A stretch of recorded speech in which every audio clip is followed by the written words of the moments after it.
Good evening, everybody. Our top stories. The Supreme Court confirmation battle has hit a fever pitch.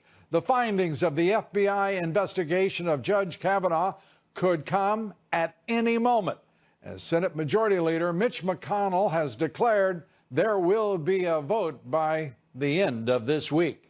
Meanwhile, significant questions remain unanswered about the testimony of Kavanaugh's accuser, Christine Blasey Ford. And a man's life is in tatters. A man's life is shattered. His wife is shattered. His daughters, who are beautiful, incredible young kids. They destroy people. They want to destroy people. These are really evil people. We'll take up the Kavanaugh confirmation fight. Congressman Jim Jordan joins us here tonight, as do Tucker Carlson and Jeanine Pirro. Also tonight, the midterm elections just 34 days away. The critically important Florida governor's race narrowing to a dead heat as voters in that state focus on radical Dem Andrew Gillum's record as mayor of Tallahassee. We'll take a closer look at the latest polls with Republican strategist Ed Rollins and Robert Mueller's special counsel team losing two of its angry Democrats. But are we any closer to the end of the witch hunt? Daily Caller editor-in-chief Christopher Bedford and Judicial Watch's Chris Farrell join us tonight to give us their take on the so-called collusion investigation. We begin with breaking news. Federal authorities have arrested a Utah man for sending poisonous letters to President Trump and the Pentagon. The U.S. Attorney's Office expected to file a complaint against William Clyde Allen by Friday. Allen served in the Navy for 4 years. He left the service in 2002. His motive in sending the letters remains under investigation. Capitol Hill police also making an arrest tonight of a Democratic staffer who posted private and identifying information of U.S. senators on the internet. The man has been identified as Jackson Costco. He works for Congresswoman Sheila Jackson Lee, a Democrat. Our top story tonight, Fox News has confirmed that the FBI supplemental report of the investigation into Judge Kavanaugh expected to be sent to the White House before being handed over to the Senate, where it will be held, we're told, in a safe. One copy. Once the report does arrive at the Senate, all 100 senators and a handful of staffers will be allowed to read it upon request. All eyes also on the Senate Majority Leader, Mitch McConnell, preparing to move toward a vote, a critical vote, a historic vote on Judge Kavanaugh, despite the constant, unrelenting attacks from the radical Dems and left-wing activists who, it seems, in this week took over Capitol Hill. McConnell says he and his Republican colleagues will not be intimidated. I think it's safe to say the national spectacle the professional left has created around Judge Brett Kavanaugh's confirmation process has now reached some kind of fever pitch. It hasn't been about getting to the truth or giving anyone a fair hearing. It's only been about one thing: the far left's hunger to bring down Judge Kavanaugh's nomination by any means necessary. Any means necessary. If facts and evidence couldn't get the job done, then intimidation tactics and bullying would have to do. I'm not suggesting we're the victims here, Mr. President, but I want to make it clear to these people who are chasing my members around the hall here, or harassing them at the airports, or going to their homes, we'll not be intimidated by these people. There is no chance in the world they're going to scare us out of doing our duty. I don't care how many members they chase, how many people they harass here in the halls. I want to make one thing perfectly clear: we will not be intimidated by these people. Well, Senator McConnell's steadfast position comes as President Trump continued his stalwart defense of his Supreme Court nominee last night at a rally in Mississippi. President Trump also raising troubling holes, contradictions, and inconsistencies from Christine Blasey Ford's testimony. 36 years ago, this happened. I had one beer, right? I had one beer. Well, do you think it was? Nope, it was one beer. Oh, good. How did you get home? I don't remember. How'd you get there? I don't remember. Where is the place? I don't remember. How many years ago was it? I don't know. I don't know. I don't know. I don't know. What neighborhood was it in? I don't know. Where's the house? I don't know. Upstairs, downstairs, where was it? I don't know. But I had one beer. That's the only thing I remember. Well, nearly all Dems and even a few Republicans very upset, somewhat triggered by a president who would dare to point out the inconsistencies and the failure to provide corroboration for claims made by Judge Kavanaugh's accuser. Supposedly, the president should just be silent on the issue, and all of us should ignore the fact that so far there is no corroboration.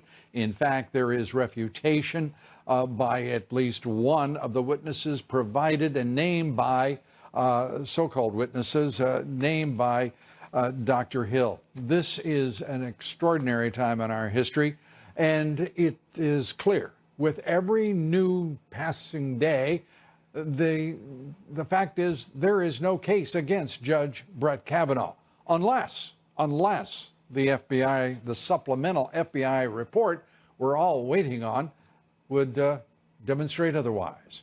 But that's where we are tonight. Our first guest to talk about the Dems' shameful smear campaign against Judge Kavanaugh, the intimidation tactics they've employed, physical tactics as well. Joining us tonight, Congressman Jim Jordan. He serves on both the Judiciary and Oversight Committees. He's also co-founder of the influential House Freedom Caucus. He is also the man that I would love to see Speaker of the House of Representatives. Thank you. Congressman, it is great to see you. Good to be with you, Lou. There is so much to take up here tonight. Let's start with just first your reaction to the complaints about the president defending his nominee to be Associate Justice of the Supreme Court. I think it's this basic, Lou. The American people appreciate and understand basic fairness, and what they see happening to Judge Kavanaugh and to his family and to this good man is just wrong. It's not fair. They get that, and that's why you're seeing so many Americans say, let's confirm this good man. Let's put him on the court. The ABA ranked him unanimous. I mean, it was the highest rating you could get. This is a guy who should be on the court. I hope the vote happens soon, and I hope he gets on the court soon. And speaking of fairness and the American Bar Association, and I will throw in the ACLU, two organizations, liberal, but they have never before entered into a political dispute like the one with Judge Kavanaugh and Dems, who are absolutely attempting to destroy the man. Well, the Democrat Party has gone completely crazy. I mean, think about this. They applaud Kaepernick when he disrespects the flag, but they try to destroy Judge Kavanaugh. That's the contrast here. And the American people see it. They applaud Kaepernick when he disrespects the flag. They embrace Cuomo, Governor Cuomo, when he says America was never that great. They cheer on Maxine Waters when she says go out and harass people like they've been doing to senators. It's great to hear what Senator McConnell had to say as well about standing up to that. That's how radical the left and the Democrat Party has become. That's what I think Americans see. They see that's not what this country is supposed to be about. And Judge Kavanaugh is a good man who's been treated unfairly, and that's why I think you're seeing these people stand strong in the Senate. I think he'll be on the court as soon as he possibly can. Well, I certainly, and I know millions and millions of Americans hope that you're exactly right in that. We have just learned, by the way, as I'm sure you are aware, one of Sheila Jackson's Lee's staffers apparently is now accused of doxing a number of Republicans, senators. This is reaching absurd levels, and we still have not heard a single Democratic leader just simply renounce these attacks, this language, this rhetoric that they're employing.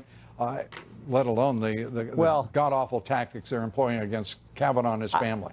Lou, I think this is the campaign. I think this is the way we have to frame it up. The radical positions the left has taken with outing people's information, applauding Kaepernick, embracing Cuomo, cheering on Maxine Waters, that's the left. Contrast that with the record of the president over the last 20 months. Regulations cut, taxes cut, economy growing at 4.2%, lowest unemployment, Gorsuch on the court, Kavanaugh going on the court, out of that crazy Iran deal. The embassy has moved to Jerusalem. The hostages have come home from North Korea. Think about that contrast. That's how we frame this up and go to the American people and say, do you want these radical left positions, or do you like what's happened under the president's leadership? And oh, by the way, we still got important things to do that will not get done if the Democrats take control. Do you think we're ever going to get that border security wall done if the Democrats take control? Do you ever think we're going to reform welfare if they take control? That's how we have to frame this up over the next 34 days, as you pointed out in your monologue, and show the American people, this is the choice, now you decide.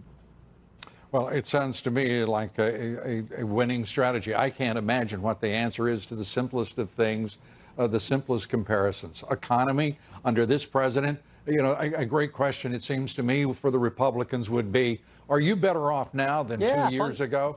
Exactly. Fundamental questions. Congressman, I want to turn to James Baker, the former FBI general counsel. You were present at his deposition and his testimony today on Capitol Hill. Yep. What can you tell us about that? I mean, this man looks to be at the nexus of the FISA court surveillance outrage. Yeah, he was the general counsel. And remember, he was demoted before he left the FBI, so he's right in the middle of all this. I found today's deposition the best one we have taken in the past year in this whole investigation. We can't get into all the details until that transcript goes more public, but I will tell you this. We know Bruce Orr was feeding information to the FBI. We learned that a while back. We know that Christopher Steele was giving information directly to the FBI as the foreign source, the guy who wrote the dossier. We learned today that there was another source as well that was getting information about the Russian investigation to the FBI. That was something I thought we knew most of this. Mark Meadows and I were in this deposition together. We thought we knew most of this, but that was some of the big information we got. We also learned some interesting things about Mr. Rosenstein and what happened at this meeting that the New York Times reported on a few weeks back. So some important information we got today. Again, we can't get into all the details, but very important facts we learned today. You feel like you're moving forward, yes, as you have sought to do throughout this this outrage, this scandal that and Mr. Rosenstein, Lou, is supposed to be in next week. I look forward to having him under oath and asking him some questions about some of the things we learned today. Congressman, we appreciate everything you're doing, and thanks so much for your leadership. We appreciate it. Congressman Jim Jordan. Up next, Senator Lindsey Graham booed by the radical left because he defended Judge Kavanaugh. But he had, I think, the perfect response. I'm the first person to say, I want to hear from Dr. Ford. I thought she was handled respectfully. I thought Kavanaugh was treated like crap. Yeah, well, boo yourself. Boo yourself. We'll have a lot more right after the break on the left's despicable conduct. Tucker Carlson joins us here tonight. Stay with us. We'll be right back.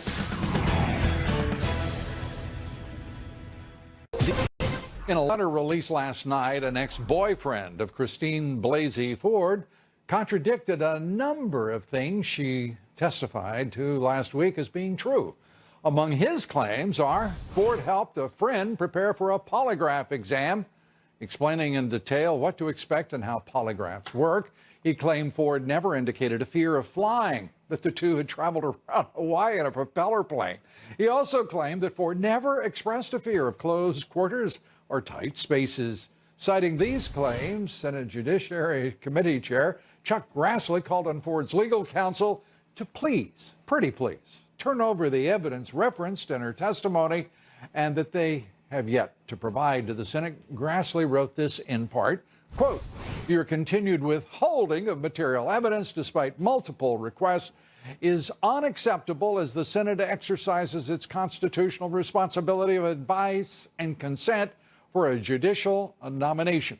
The testimony hinges on evidence to which Dr. Ford has repeatedly referred, some of which has already been provided to a nationally circulated newspaper, but which you have refused to provide to the august U.S. Senate." I added a couple of words there. Joining us tonight, I am pleased to tell you, is Tucker Carlson, the host of I like the name of the show. Tucker Carlson tonight, and author of the brand new book, Ship of Fools. Where is that? There we go. I knew we could catch up. It is now available everywhere. We recommend it to you highly. Great to see you. And congratulations on the book. Thank you very much. And as you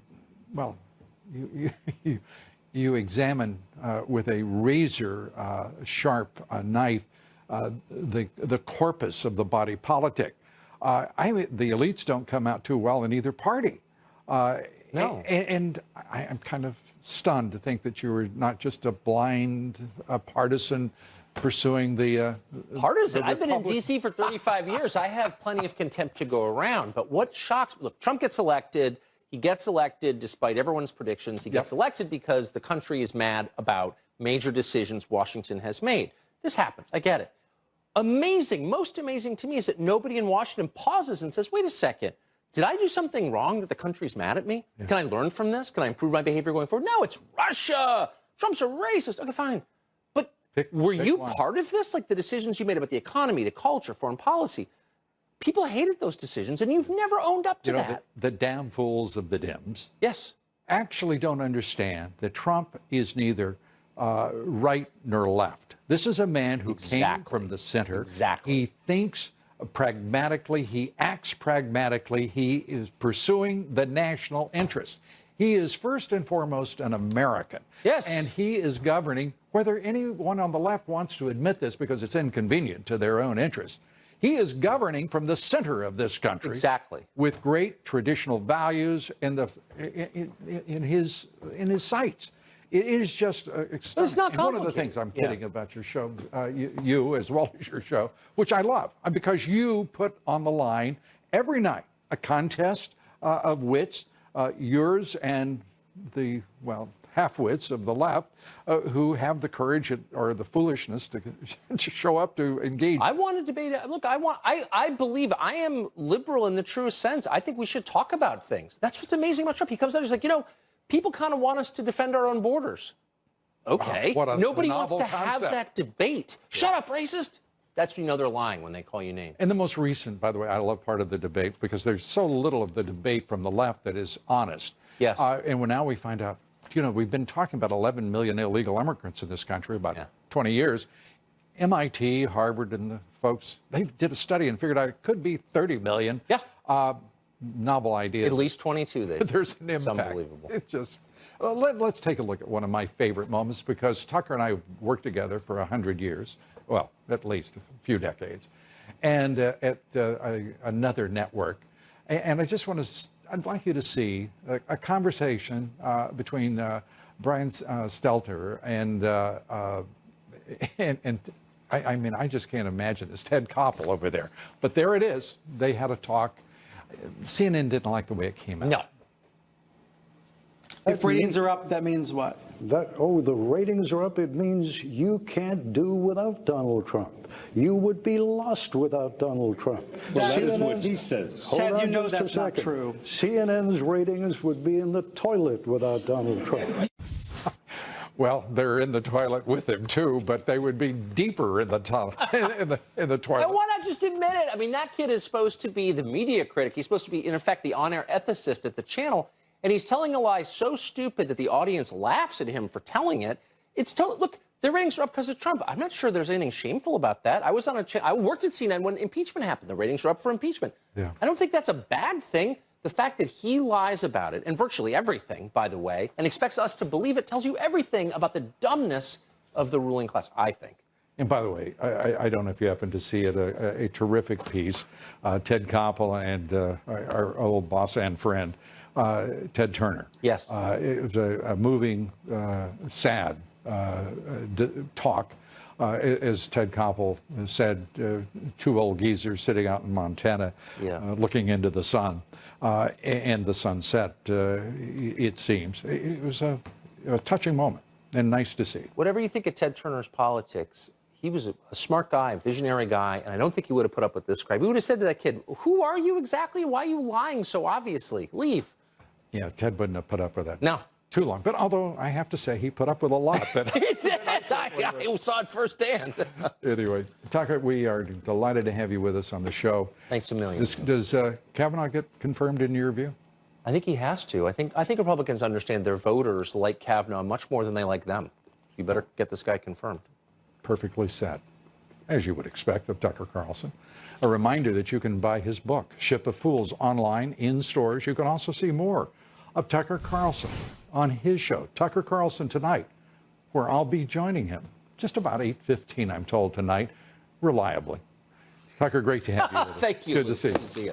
Be sure to vote on our poll tonight. The question is, and this we mean in all sincerity, do you believe the Dems and the national left-wing media are attacking President Trump for pointing out Christine Blasey Ford's inability to produce any evidence, eyewitnesses, or corroboration of any kind to support her allegations against Judge Kavanaugh?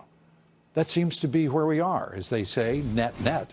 Cast your vote on Twitter at Lou Dobbs. Up next, the return of the Clinton, you missed it, the Clinton cackle. Thank you. I do want to ask you, Secretary Clinton. We came, we saw, he died. The whole night? Well, yes, the whole night. Well, I don't know why that's funny. I mean, did you have any in-person briefings? I don't find it funny at all. She's a funny person, don't you think? We'll show you the latest that prompted crooked Hillary to laugh uncontrollably. Somewhat forced, but uncontrollably as she forced it. Thespian, she is. Successful politician? We continue in one moment.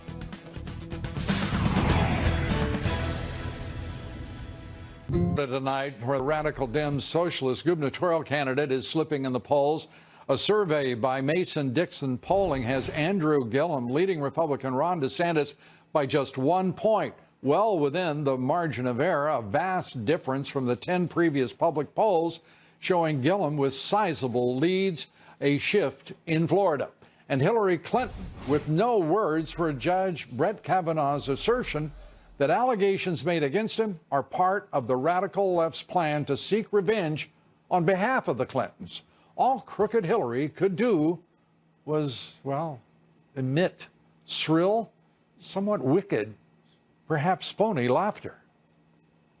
Brett Kavanaugh said that the, quote, political hit job, end quote, directed at him was being done on behalf of the Clintons, among other people. Your response? I mean, really, yes, it deserves a lot of laughter. Does it really? Joining us tonight, top strategist for the Great America PAC, former Reagan White House political director, Fox News political analyst, Ed Rollins. Good to have you with us. Nice to be with you. Well, we showed everybody what that cackle sounds like over the years. A bit contrived, do you think? Very contrived. She's back on the trail, though. She basically has not given up her wish to be the first woman president. And the more she's out there, the better it is, as far as I'm concerned. One of the great things about this Kavanaugh hearing is American public got to see the Democrat bench. There were 4 or 5 of those candidates that were up on that committee.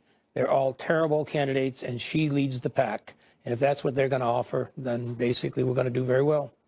Yeah, this is a real gift to put Obama out on the campaign trail, endorsing 260 candidates in his most recent, what would it be, expedition into the public eye again. He lost 1,000 seats in the course of his 2 terms as president. And now with Clinton out there, I mean, where's Bill? I mean, let's really run up the score. Well, he may hobble out there. He's not as good a shape as they are. But I think at the end of the day, when you review their policies one more time, there's no question what Trump has done for this country in comparison to what they did and what she would have done. There's no comparison. And the momentum has gone our way. The interesting thing is these polls that had us leading to a big wave. There's no wave anymore. We're now down to trench warfare, and our team is getting very enthused and very intense. And by the way, the Democrats had a 10-point enthusiasm lead over Republicans, and mostly because of what we have seen revealed about the lack of the radical Dems' soul as they conducted themselves abhorrently in these awful hearings of Judge Kavanaugh. It's now, I think, the blue wave you can forget about. The president is right to be talking about a red wave. These are despicable, abhorrent messages that they're sending out, and the American people aren't going to put up with it. Well, it's what they believe. That's the frightening part, is they really believe that. Oh, do you really think so? Absolutely. No, these people don't believe anything. They believe. Look what they're doing. Let me just say to you real quickly. Look at this president. He has minority unemployment in this country at historic lows. Let me repeat, at historic lows. What are these radical Dems going to propose to blacks and Hispanics in this country that amount to a scintilla of what he's accomplished in 2 years for them? What are we going to? What would the Dems offer against a market that's $7-8 trillion higher from his election, a growth rate of 4.2%? I mean, are you kidding me? More taxes, more taxes, more taxes, and fewer jobs. That's what I'm saying is, how could that be compelling? How could anybody? It's not compelling. That's what it is, though. That's. Then how the hell could there be a blue wave? Well, it's not going to be a blue wave. I'm telling you right now, we're in trench warfare, and we're going to win a couple Senate seats here. We're getting stronger by the day. The momentum is going our way, just as in the closing days of the Trump election.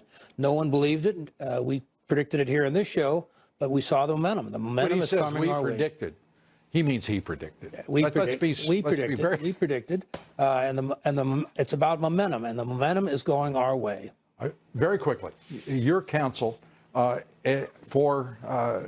Senator Mitch McConnell. Mitch McConnell, we get pivotal moment. When he gets the FBI report and it's locked in a safe in the Judiciary hearing room, he needs to bring Senator Collins and Senator Flake and Senator Murkowski into that room and say, you're the 3 votes that matter. We need 2 out of 3. Look at this document. If you have any questions, and stand up today and say you're for him, so we don't go through this 30-hour debate in which Democrats still think they're going to win. They're not going to win this thing. We need you to basically make your decisions now. Would you really put Flake in that room? Just for the laugh. Okay. Ed Rollins, thanks so much. My pleasure. Appreciate it. Up next, President Trump takes on the lying left-wing media. The president passionately defending Brett Kavanaugh. All of that and more with Judge Jeanine Pirro when we come back. Please don't go anywhere else.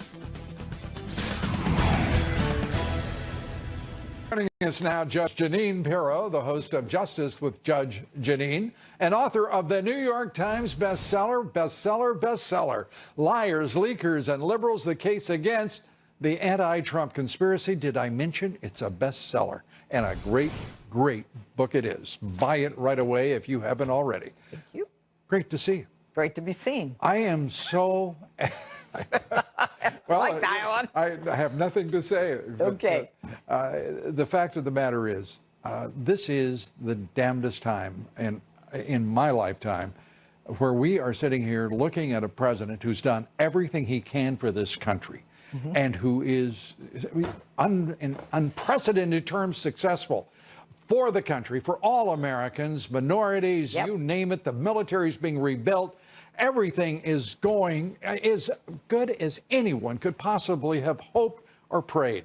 And here the left-wing media is tearing him to pieces. The deep state is cutting him, trying to cut his heart out. And the damn left is just unrelenting. I just can't stand it. They're unrelenting, Lou, and I'm glad that you feel the same way that I do. And sometimes I exhaust myself with my exasperation with all of this. But the thing that is just, look, I ran for office 5 times. I get politics. I don't get this kind of politics because the guy has done everything right. You're absolutely right. What is shocking to me and goes right to my core is this whole concept that the defendant is presumed guilty, that the burden of proof is on the accused. He's too accomplished. He's too smart. He is too much the epitome of the American dream, American exceptionalism. Number 1 in his class at Yale, an extraordinary young man. But we have to destroy him. And if you don't destroy Well, the him, left then has you to don't. destroy him. Right. Well, that's their philosophy. That's what I was saying. That's their theory of justice, that the presumption of innocence is on or guilt is on the part of the defendant. I mean, we cannot do that. But what they're doing is they're changing the whole paradigm. And this is a very dangerous time. It's a very, it's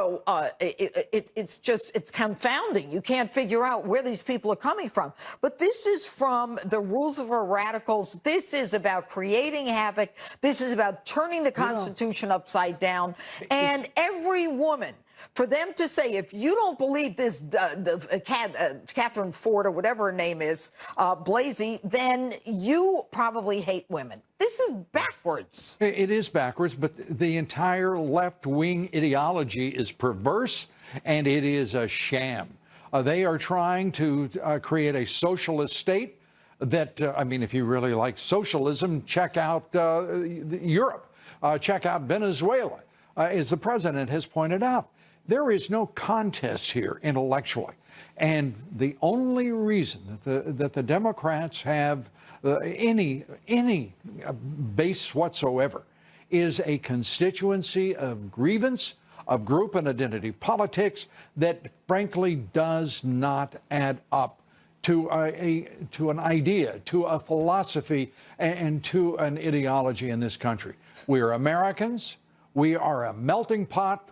And we produce Americans who create and sustain and benefit from the American dream. But it's that simple. It is that simple. But I think that in every scenario that you can lay out, there's always going to be some kind of confrontational, some kind of pushback. And now we are seeing, for the first time in our history, socialists getting elected at the local level. Hell, Bernie Sanders was almost a candidate for president. Yeah. He was a socialist. So you've got but he's something of a poodle. I mean, he was more of a I don't know, sort of a mascot for the radical Dems. Don't insult my poodles, okay? When you say that he's something of a poodle, I love my poodles. I know you do. Two standard poodles. Just as you do not want one person to be an avatar for an entire gender, I do not want my disparaging remarks of Bernie Sanders and his hollow acceptance of being ripped off by the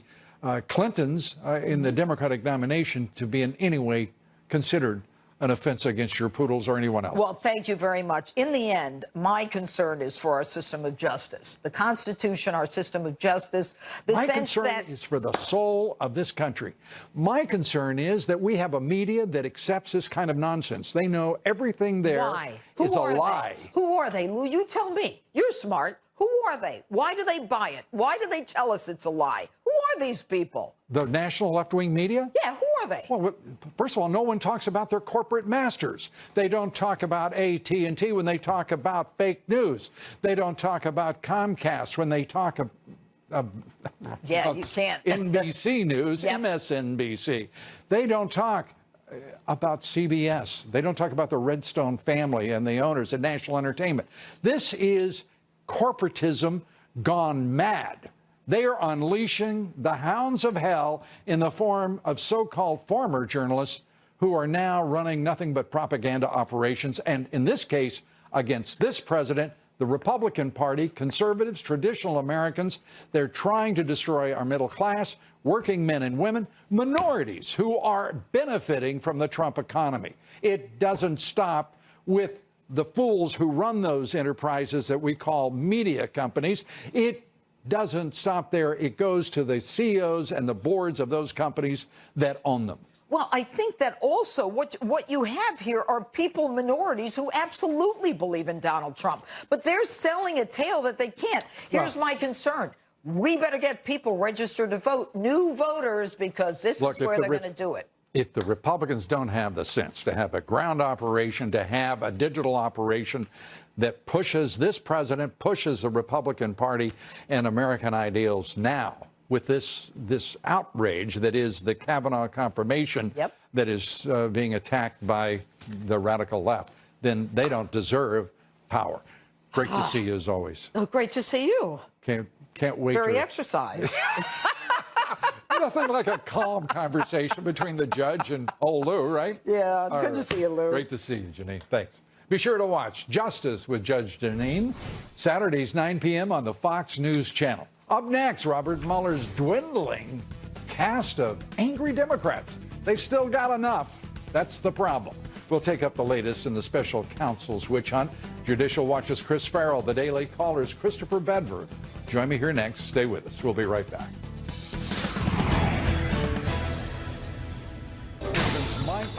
We want to update breaking news we brought to you at the top of tonight's show.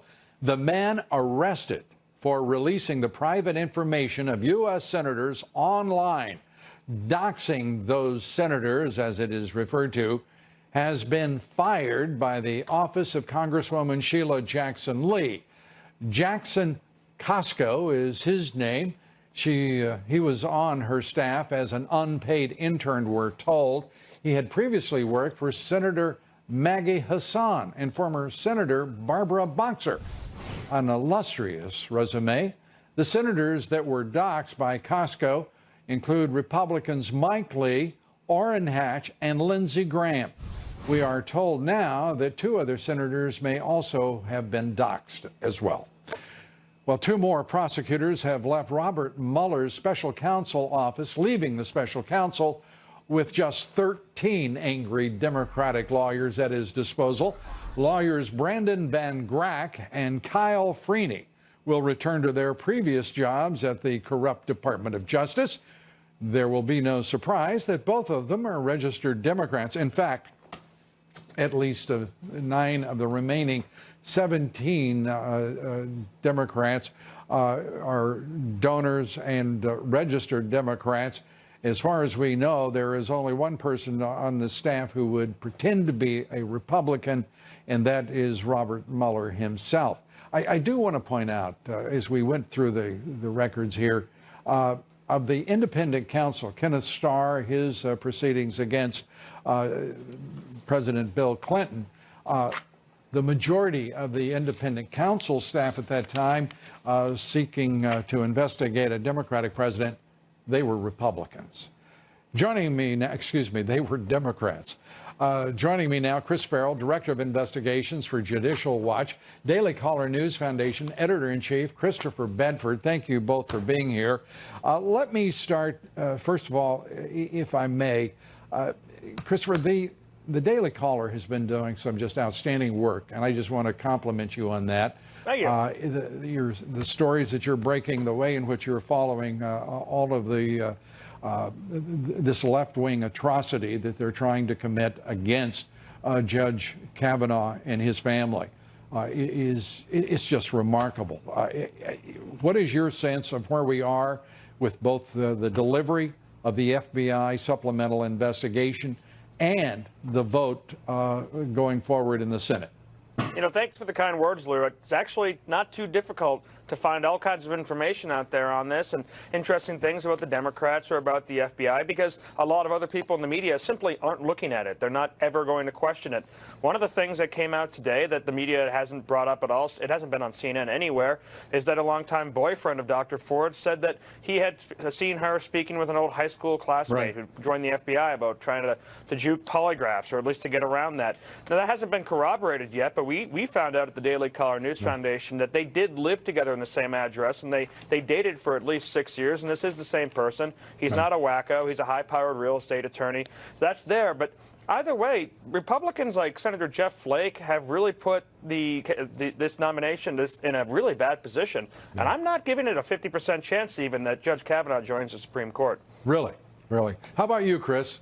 And by the way, while I'm complimenting folks, I want to compliment you and all the great folks at Judicial Watch. I mean, what you all have done has been exemplary, extraordinary, and which we are also grateful for. Thank you, Lou. I'd like to see other senators join Lindsey Graham. Why is he the only senator who has enough guts or spine to state the facts the way they are? The thundering silence from his colleagues really shows their integrity and their honor. You know, these claims are thin at best, and I'm being very charitable. I think the statement that my colleague just mentioned concerning the boyfriend blowing up the story of Dr. Ford is quite remarkable. And again, another thundering silence on that one. Right. I think that Judge Kavanaugh will get through. It'll be a squeaker, and you can hang that around the neck of Dianne Feinstein and the rest of her cabal. Oh, don't forget the illustrious Jeff Flake. Mr. Flake, absolutely. And perhaps Collins or Murkowski. There are others as well. Hopefully, some spine will be found amongst those senators, and in a moment of courage, do the right thing, which is put Judge Kavanaugh on the Supreme Court. Chris Farrell, Christopher Bedford, I'm sorry, we're out of time, and I've got to run. I would like to assure you spend more time. Thanks so much. Up next, the radical Dems, their smear tactics continue against Kavanaugh. We'll have that much more when we come right back.